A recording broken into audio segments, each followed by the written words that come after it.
అంతకుముందు బైబిల్లో పేర్కొనబడిన అన్య జాతుల వారిలానే ఇశ్రాయేలీయులు కూడా విగ్రహారాధకులుగానే ఉన్నారు.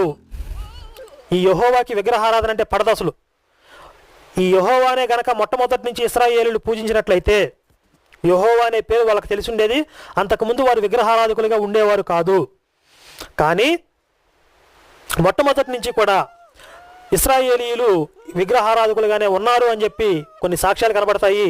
దానికి సంబంధించినటువంటి ఆధారాలు చూస్తే యెహోషువ 24:1-2 యెహోషువ ఇశ్రాయేలీయులతో ఆది కాలం నుండి మీ పితరులు అనగా అబ్రహామునకు నాహోరునకు తండ్రి అయిన తెరహు కుటుంబీకులు యూఫ్రటీస్ నది అద్దరిని నివసించి ఇతర దేవతలను పూజించిరి.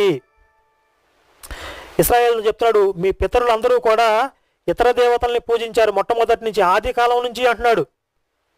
ఏది నిన్న మొన్న అని చెప్పట్లేదు, ఆది కాలం నుంచి కూడా